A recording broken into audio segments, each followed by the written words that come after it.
You just gave me the chills. Yeah, isn't that a beautiful world to imagine?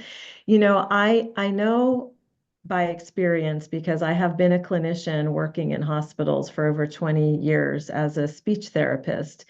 And I know that there are plenty of nurses and medical professionals that are very intuitive and very connected to their patients in that.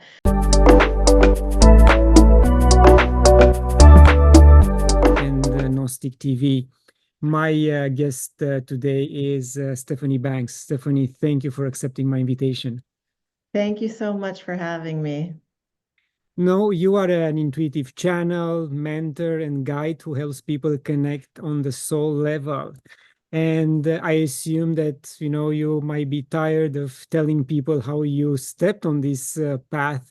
But for those who haven't met you before and are my subscribers, if you can please just give us a succinct version of this amazing and interesting path, please. Yes, definitely. So first, let me define what channeling is to me so that that's clear. Channeling is just connecting to divine energy and wisdom, and that's something that's within all of us. It's not something outside. Um, So I did not grow up with any special gifts that I'm aware of. I would consider myself pretty typical in terms of my childhood and my upbringing, and I didn't have any particular spiritual beliefs either. But when I was an adult, my mother was diagnosed with dementia, and she was in her 50s when her symptoms started. So I needed to find a way to stay in communication and connection with my mother that did not only rely on traditional communication, verbal and language. And I didn't really know how to do this. So I had a very, very close friend who is now on the other side, but she was a channel. She knew and learned how to connect on a soul level with anyone on the planet. And so I asked her if she could please sit with me and help me to hear from my mother's soul while my mother was alive, so that I could start to understand what our souls were here to do together and our relationship could hopefully benefit. And that was the first time that I directly received channeled messages from, through my friend, and where my mother's soul was able to educate me about what she needed and also what I was doing wrong, which was plenty. And I saw how much that impacted our relationship and what a positive change we were able to have as a result. It really did change everything.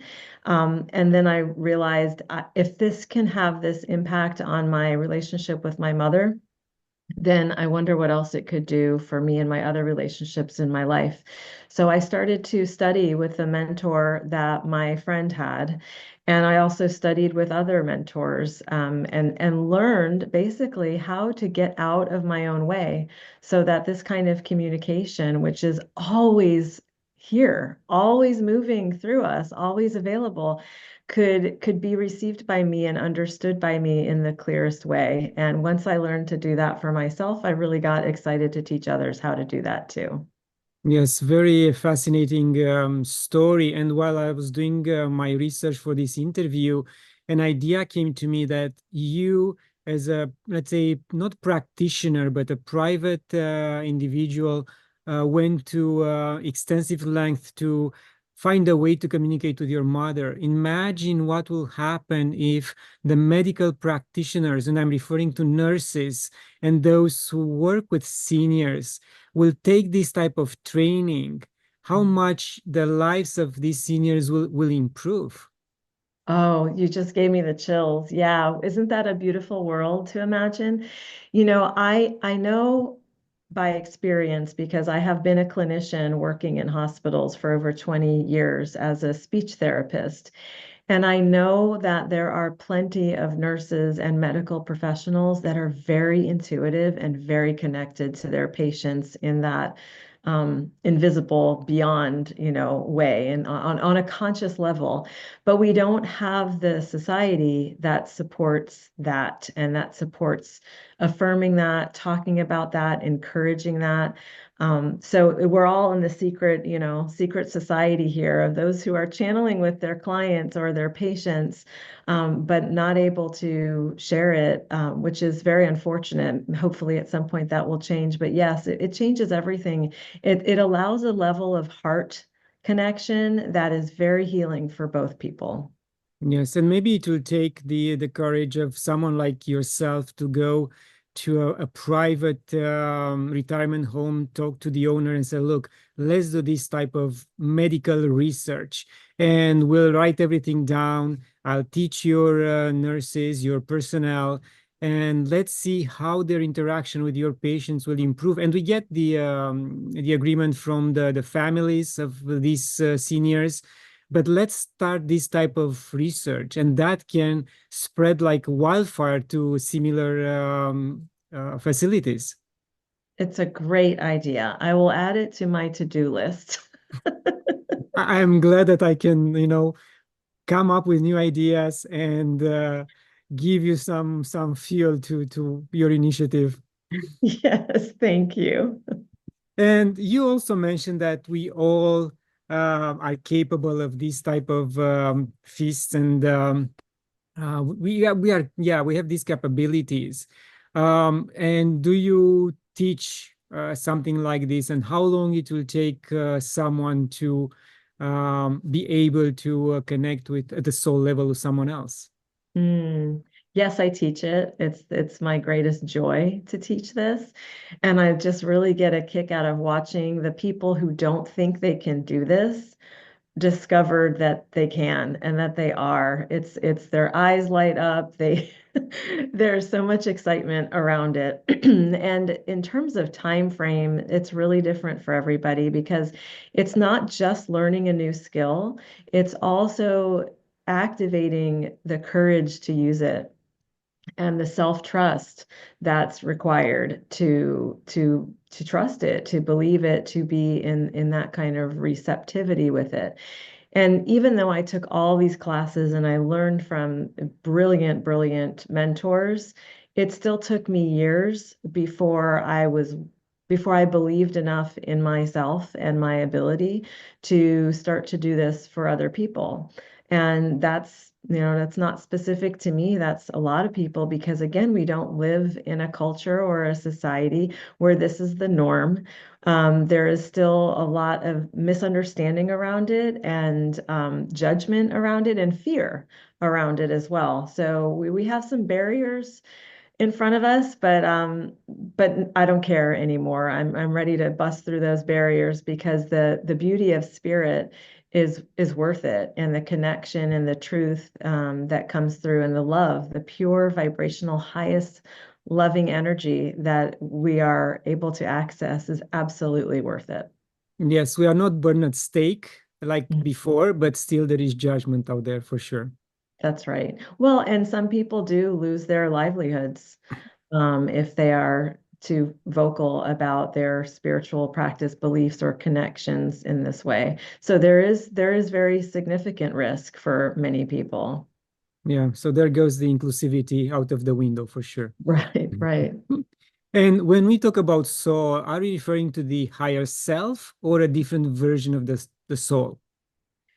Yeah, when I channel, what most people want me to channel is either their own higher self, which I do call their soul, or any other soul that's on the planet with them right now. So that, and there are a lot of people who channel, but not everybody channels other souls here in body. A lot of it is mediumship, so the souls on the other side, and a variety of other ways, or certain groups of souls or entities might be channeled. But I'm able to tune into any soul that's here walking around in a body, and this can be very, very useful, as it was for me with my mom. Imagine, I have parents. I have clients who are parents who want to hear from the souls of their children, whether they're young or older. I have, partners that want to channel the souls of their beloveds and understand their soul connection better. Sometimes people have me channel their supervisors, their boss, their coworkers, not for gossip's sake, but because we all do want to get along better. There's this inherent desire to have harmony, thankfully. And this is a beautiful way to do it, because when you go to soul, you peel away all those other layers of personality and the things that get in the way. And we get to the truth of the matter, and we get to the love of the matter. Yes, and you mentioned, work colleagues and coworkers and bosses. Yes, if there is a soul connection, that information that is being transmitted to the boss's soul will seep into his or her personality, and it will ease the relationship at work. Yes, yes, exactly. It has application for healing and harmony across the board. Yeah. Stephanie, do you still maintain a connection with your mother from the other side? Yes, I like to say that my relationship with her is better than it's ever been, because we don't have any complications now. There's no, trying to sort out our personalities. It's just pure light. And I experience her literally every day when she sends a bright red male cardinal to my window. I know that's her. He's been coming for years, really since she died, and she died 11 years ago, and that bird still shows up. And I hear her laughter, and she takes a lot of joy in my children, her grandchildren, and she's a great source of love and light for me. And if you can share, did she mention anything about regrets in terms of your interaction with her? When I was having her channel, do you mean, or since she passed? After she passed. No, and that's very true to her personality as well. My mom, as a soul, was here to really enjoy this plane and really have a lot of this experience be about her and her enjoyment. So she didn't have, at least not that I'm aware of, that she's communicated to me any regrets. She really I think she'd like to be here in body to experience some more of what this beautiful lifetime was for her.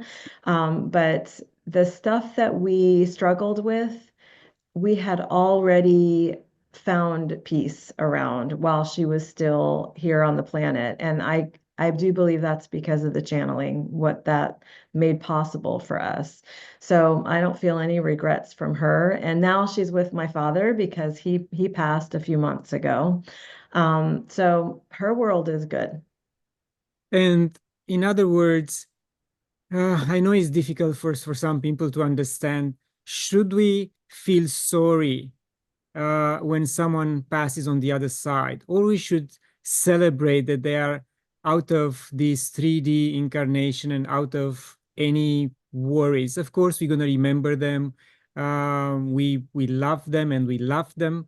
But how should we approach this transition? Well, what I would recommend is that you feel exactly how you feel. We really can't control our emotions, nor do we need to, because they are really good information. It's just energy moving through to give us wisdom about what's underneath that. So if you feel sad, if you feel grief, if you feel loss, if you feel anger, if you feel rage, yes, feel all of that. That is part of what makes a human healthy, is to allow all the emotions. I know that with my mom, because of her 15-year journey with dementia, which was really so difficult and so extensive, when she finally did take her last breath, I felt complete relief, total relief that she was not going to be in this in between anymore. She wasn't in a state of suffering anymore. She was free. I could feel that. She was in light. I could feel that too. So I was just, it was like an exhale for me as well to know that she had achieved that. And then as time went on, I felt all the other feelings, the grief, the loss, some anger, maybe some, rage as well for what I did or didn't get to do or what my beliefs were about that. Um, so feel everything and know that I believe this so much with all of my heart. When our loved ones leave their bodies, they are going to beauty, love, and light. So there isn't a reason to feel sorry for them. You might instead feel a little jealous or envious. But that's okay. We'll have our time too. We're here for really just a brief period. So that's what I would say about that. Yeah, I was hinting, in fact, about that point about being jealous that they are Yeah. on the other side. Yeah. And Stephanie, while looking at your website, I saw this not statement, but divine divorce. What exactly is in your definition of these two words? Mm. Well, it's a very charged word, isn't it? Yes. Divorce. And it's a very heartbreaking and difficult walk. I have yet to meet someone who has joyfully divorced, but there is a way to infuse divine loving energy in the process. And this can come through what I call channeling, which again is just connecting to divine energy. But each relationship is sacred in and of itself. Souls come together sometimes with a pre existing agreement or contract, and that is sacred.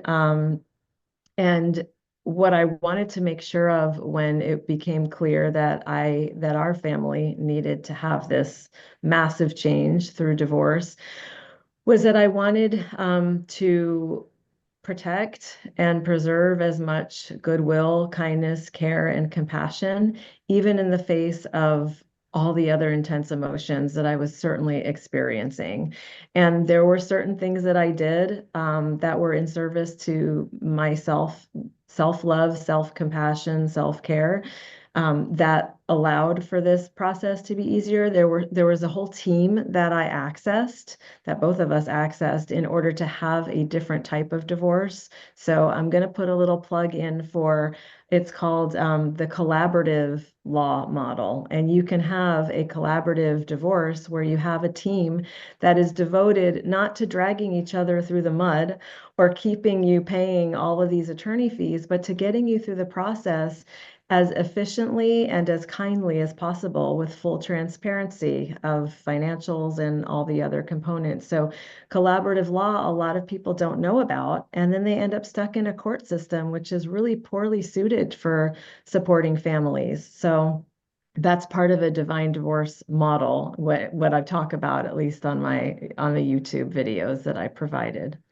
And do both parties have to agree with this process, or only one party is enough?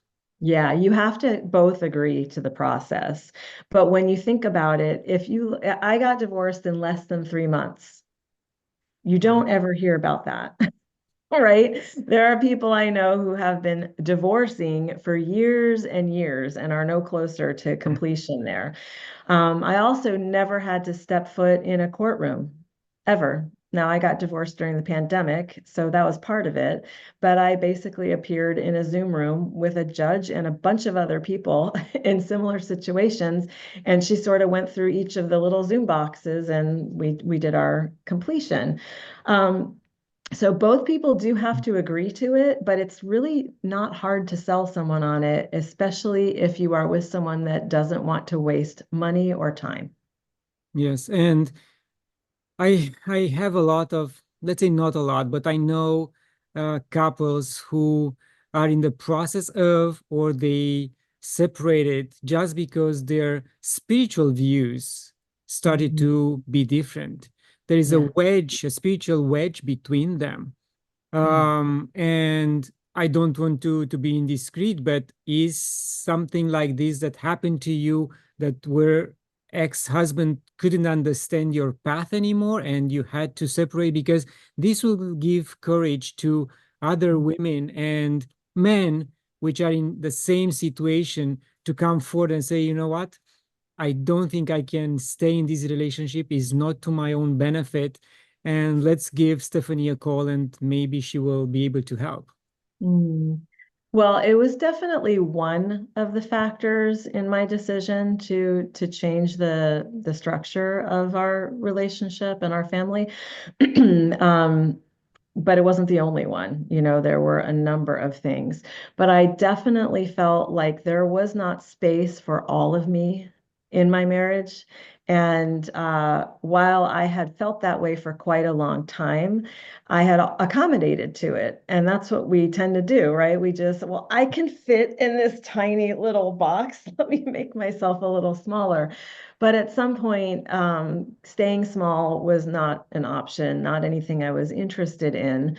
But like I said, it was one factor of a few that were all equally important, and it was not the only thing. I think that for a long time, I was able to be on totally different pages with my spouse from the spiritual side of things. There were just some things we didn't discuss. And that was okay with me for years. And it might still have been okay with me if certain things that the universe, you know, colluded to support me around didn't happen, because we do this. We make concessions, for certain quirks or limitations that we might have. And I have children, so that was my priority for them to have a good supportive family. And sometimes that good supportive family has to happen through the process of divorce. Yes. And nowadays we are in a time where we have to be authentic. And I think this type of sacrifices to let go of a relationship and move on and be authentic is much more important because um, at the end of our life, we go to this back to source, back to God. And there is the one who will say, yes, you did well, my child. And you made the sacrifices which were required of you in order to come back here more fulfilled and more and wiser. So Yeah. I think that's more important.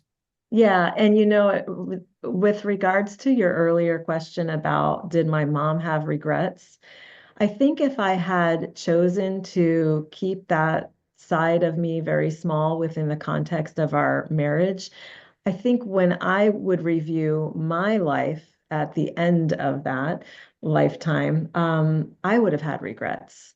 I would have really missed the opportunity to authentically be as big and expansive as I am and meant to be. And then that role of showing others, kind of lighting a path, one of many, that they can do that as well. Because everything that I have the courage to do can be a source of inspiration for someone else.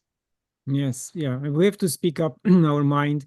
And I recently found this very interesting about a politician who came out and he really explained to everyone from his own experience, spiritual experience, and everything was taken out of context because they couldn't understand his language. And Mhm. someone talked to me and said, "Did you hear that guy? He said this and that," and said, "Yes, he's right. I understand him. I wrote about what he saw in my books. So you cannot come to me telling me that he's crazy. No, he's not. You have to raise to his level of understanding, not him coming down to your level, because never in the history before a politician tried to do that, Mhm. to bring people to his level. It was the other way around, just to entice the populists and vote for him, or and get the power, grab the power. But in this particular case, it was the other way around. So I think we're gonna see more and more these type of authentic people coming forward. I hope so. I certainly hope so. At this point in time, I really wonder, given what my country is, the current state. But it takes courage to speak into that, and courage comes from the heart. So I am certainly hopeful that more and more people will connect to that strength of heart and show up courageously to speak what's true. Yes. Stephanie, you also teach people how to work with the pendulum. And I think most of us can get a yes and no from the Mhm. device. But if we go deeper and we ask deeper questions, and in the end we get a yes, but it doesn't happen, should we give up, or there are other reasons behind it? There's always so much more than a simple yes or no answer, always. And much of the time, at least in the way that I teach pendulum work, it really depends on how you are asking your questions and what level of attachment you have to the answers, because we do influence the pendulum response. There's no way not to. You're influencing me right now, all the way from where you are. I'm influencing you. The listeners are being influenced. It just happens. So, what I like to teach is that try not to ask questions for your pendulum to answer that you have a strong attachment to. Do not say, should I marry Charlie? Don't ask your pendulum that. Okay. You're not going to be neutral, and you're probably going to have some influence on the movement of it. And then you'll be confused or upset or disappointed or give up, and you don't need to do that. But instead, what you could ask is, does it serve my highest good to continue in this relationship with Charlie? Mhm. That's a different way of asking, and that you do want to know. You want to know what's in service to your soul, what's in service to your development, to your, humanity. And so a lot of it has to do with the way we language with our questions. And we cannot be fickle with our pendulum. If you really want to give this a chance at a tool that can work beautifully for you, because it's how I learned to channel and it's how I got really good at channeling. I don't use a pendulum anymore because I don't need it, but I needed it when I was learning, and it provided me everything that I needed as, steps to get to higher levels. So if you want to give it a real try, then don't be fickle and say, oh, it told me the wrong answer and that didn't happen, so I'm not going to trust it anymore. That's not going to be useful to you. And are the tarot decks a replacement for a pendulum, or it's a complement?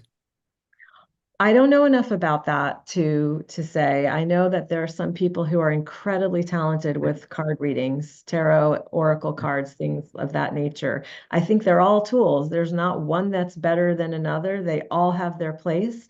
And if you study and you practice and you have integrity in your work, then you will get good guidance. Yes, thank you. And let's turn towards other type of souls, nature's soul. And this is, I think, very dear to you, to me, to everyone who really understands that Mother Nature is alive. And I want to talk about the redwoods of Western Canada and United States. And I recently interviewed Vivika Sophia and David Maria, who held a workshop at Mount Shasta. And David confessed that the moment he walked into the forest, he just couldn't look up because the power of the trees were so strong, he got dizzy. So, Mm. how do you see the souls of the trees, and how do you communicate with them? Oh my gosh, I just love nature. And when I teach channeling, I do usually use a component of teaching people how to go out on the land and connect with a tree and ask for guidance or insight or communication or just presence with that tree being. I find that animals in nature are the purest energy to channel. They have no agenda. They have no negativity. They're not holding grudges.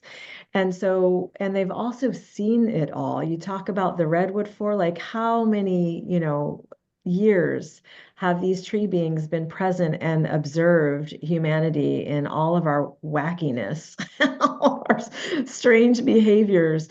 So there's a lot of beautiful, centered, grounded insight and support that I receive from nature herself, from Gaia. And we can all channel Mother Earth. We can all channel animals, plants, all life, really. And that's a great place to start because we're not going to have as sticky a relationship with nature as we do with other souls with whom we might have had, difficult conversations, etc. So I'm a tree hugger. Whenever I hike now, I always stop and I hug all the trees that ask for a hug, and there are plenty that want to be hugged. So I really encourage people, hug the trees, put your heart against the tree. You will feel something. There's transmission going on. There's respect, there's love, there's honor, there's care. We really do need to rise to uh, doing a much better job of being better stewards of this incredible planet. We're losing far too many species, and it's preventable. Yes, and in certain African cultures, um, the elders take the young boys in the jungle and they place them in front of a tree, and they will tell them, "You won't leave until you see the soul of the tree." And they will know the moment the child goes and hugs the tree like he will hug his mother, the elders know that, yes, he passed the test. Oh, I have chills all over my body. Yes, I've experienced that. It doesn't have to be a rare thing. We just need to connect with nature. We are nature. We're not separate from nature. And I think when we do that, we deepen our understanding of nature, and we might even find more about ourselves. Always, always. Yeah. Going back to your profession as a speech pathologist, you mentioned that at the beginning, and working with communication disorders. What has intuition taught you about your practice and human connection? Mm. Well, I would say for at least 3/4 of my work as a clinician, I was all left brain, all in the clinical, analytical, the logical side of things. And that's understandable, and I think that's appropriate given the field, the science-based field. It was the last like 5 years or so that I really started to feel a different level of connection with the client, the patients I would see. I have worked in the neonatal intensive care unit with some very sick and medically fragile babies. And with their families. And there's a lot of stress in that unit. And to work in a high stress unit like that, you have to be really, really present. You have to know exactly what you're doing. And I was learning that my ability to connect with the parents on a deeper level, on an emotional level, on a spiritual level, not necessarily where we were talking about spiritual things, but just that depth of connection, I believe really helps with healing and with building confidence in those parents to take care of their babies because a lot of it's so stressful to have an infant that you're not sure if they're going to survive, and you're dependent on the entire medical system to provide for that baby and get them to a certain place where you can take them home, et cetera. It's very, very challenging.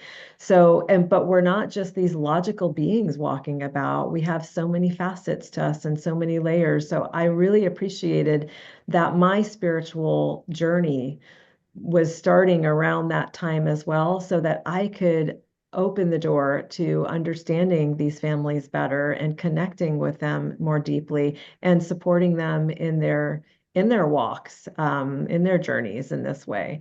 So it has a place, and we have to be mindful.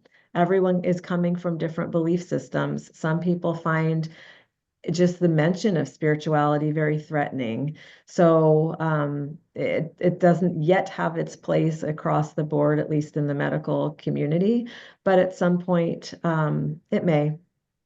Yes. And while I understand that you couldn't share more on the spiritual side with the parents of these newborns, but when you connected to their soul, did you understand why the struggle? Were they adjusting to the body? Were they adjusting to the new energies?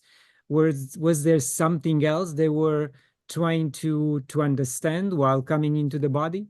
Mm. I was not at the point in my channeling at that time where I was connecting that much with them. I was mostly feeling them as a vast being who all I saw was strength and light around them. It didn't matter what their medical charts said. I saw them full of strength, possibility, and light. And I knew that my patients were going to go home. I knew that they were going to thrive. I just had this knowing. So I tried to pass that hope and that vision on to their parents when I would teach their parents what they needed to know. Beautiful. Stephanie, do you have any daily spiritual practice? Yes. Nature is my daily spiritual practice. I have a garden, and the more time I spend in the garden, the more clear-headed, clear-minded, clear-hearted I feel. I get beautiful messages from the dragonflies and butterflies and worms and creatures that exist outside of these walls.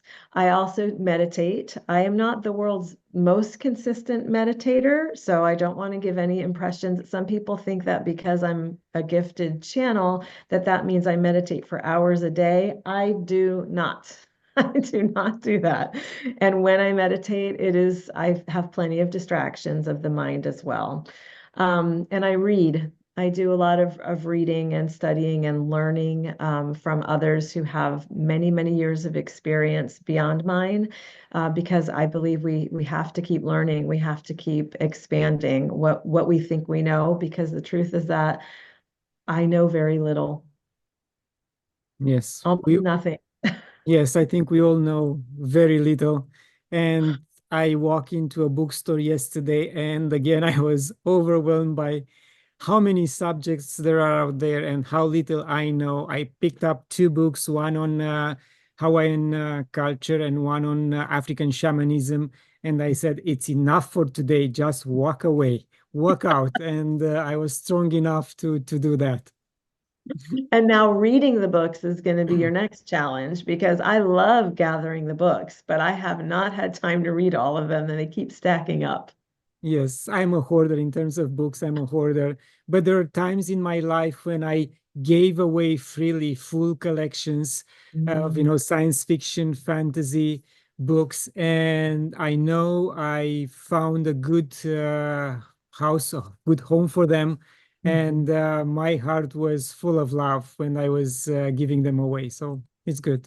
That's perfect. It's like a currency, right? A flow of books. That's perfect. Stephanie, what is the craziest thing you've done as a spiritual seeker? Some people do dark room retreats. They do sacred plant medicine, ayahuasca, iboga. What was the craziest thing you've done? I don't think I've done anything very crazy. Sorry to disappoint. I have not personally experienced plant medicine. I feel like I spend so much time in that etheric world that if I add something to it without a very specialized team who's going to attend to titrating that carefully for me, then I might not come back from that world. I've wondered. Um, but gosh, I no, there's really nothing. I can't say anything that crazy or outlandish that I've done. I'm pretty boring when it comes to comes to that. So you have to think of something and add it to your item list there. Not bucket list, but item for maybe 2025. Yeah, I mean, what I'm manifesting right now is to go spend time with the elephants in Thailand. That I hear them, I love them, I communicate with them. I really, really want to be in shared physical proximity to those beautiful beings. So I mean, that's not crazy. Plenty of people do that, but that's a big deal for me to make a trip of that level and that distance, to be of service of any type of assistance that I could be for those beings. Yeah, they are beautiful beings. I wrote about them in my first book. I will send that to you Yeah. because in my book, they are the teachers. So they Yes. have so much wisdom. Yeah, I'm Nice. wearing one right now. Yes. Yeah, yes, it's I get a little bit wordless when I think about these beings. There's so much the way they honor their dead, the way they honor their families, the way they express themselves. They're profound teachers. And have you been called by any sacred sites around the world or in the USA to go and immerse yourself in the energy of that place?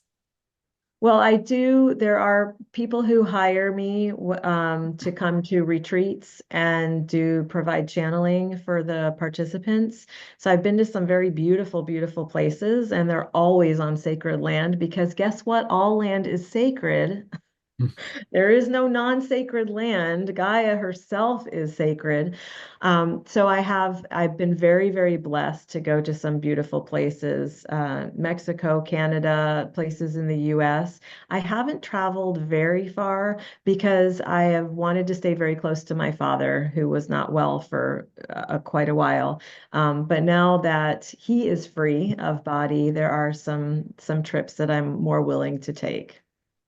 And is there anything else other than the programs you already mentioned that you would like to describe and let people know?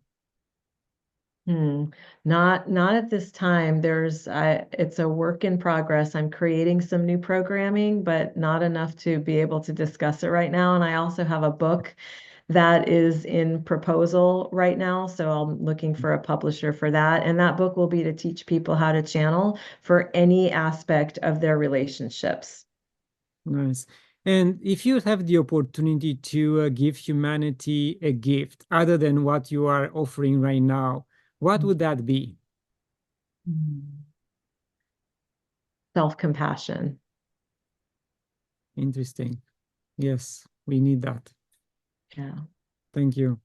Yeah. And because this interview is not scripted and we go with the flow, I don't want to put you on the spot, but just a very inoffensive question. Would Gaia have an answer for us right now if you'll be able to channel anything, if it's possible. If not, no problem. Well, if I'm going to channel, I prepare for that ahead of time, and I have not prepared ahead of time. So what I will say is what she always says. And what she always does is she invites us to come back in love with her. Because at some point in many of our lives, we have, believed in this false notion of separation from nature. And she knows that for humanity to come back to health, stability, well-being, thriving, we need to come back to the source of life. And Gaia, who sources us with all things that we need for life, is waiting. She wants to communicate with us, connect with us. She will continue to provide for us just as long as is possible. And there are so many things that we can do to show our honor and our appreciation for her. So whether you are tending plants, taking care of animals, using, eliminating plastics or fossil fuels, there's so much that can be in service to a healthier, more balanced life on this planet that we have responsibility to do. And she invites us to connect to that and be in communication with her. Yes, indeed. And I think our biggest achievement as inhabitants of Mother Earth um, will be to stop the guys at the top to fight each other, to stop the wars. Mhm. Because, in my opinion, and I said it many times, the war is the biggest polluter, Mhm. is the biggest manipulator, and creates all the dissension in the world. Absolutely. And we will be at peace with us and Mother Earth at the same time if we do that. Yeah. And there's really no difference there in coming back to Earth and coming back to humanity because, again, we're not separate. We are of her and she of us. So the more we care for one another, it's all in the same service. Yes, indeed. Stephanie, how do you feel the energies for the upcoming years? To be perfectly transparent, I'm working through that right now. We happen to be recording this, at this, in this December moment. So there's some adjustment that I'm making emotionally to what might be, what's not yet known. So I am taking on the responsibility to stay focused on those who are in service to the well-being of all, to social justice, fairness, equity, care, kindness, balance, all of that. And that's the most I can offer for right now. I have some moments of plenty of moments of fear where what I hope will not be, the case, kind of seeps in. But that's not adding to the field of love. I know that. So my job, my soul is here to add to the field of high vibrational loving energy. So it's work right now for me to do that, and I'm up for it. Yes, and I think most of the, let's say, light workers these days are putting out as much love and positivity as possible to add to the bank Yeah. Mother Earth needs to draw from in order to move forward through to this period of time. Absolutely. Yeah. And we have that. We're complicated and complex beings, but we have everything that we need to create a thriving world. So I know this and I'm activating that. Yes. Stephanie, what's your perception of God? Mm. An all loving force, all loving, all forgiving, all compassionate force that will never abandon us, will stay with full presence, and support, guidance, and love. That's how I think of God. It's perfect. And I think we should make t-shirts with that and give it to everyone for free. And maybe we have a stamp on the first page of the Bible, so people Mhm. will set up some mindset before starting to read what's in there. Yeah, so we don't separate out entire groups of people that might think differently, right? Exactly. Yeah. Stephanie, it's been a pleasure, and we're at the end of our discussion. Any final words? No, I feel complete. I'm a very, very appreciative to you and your platform and your work in the world. Thank you. Thank you very much. All the best. Thanks. And to my viewers, thank you for watching. Share it, leave a comment. Visit us on spiritualinspired.ca and Gnostic TV and also YouTube. And until next time, love and gratitude.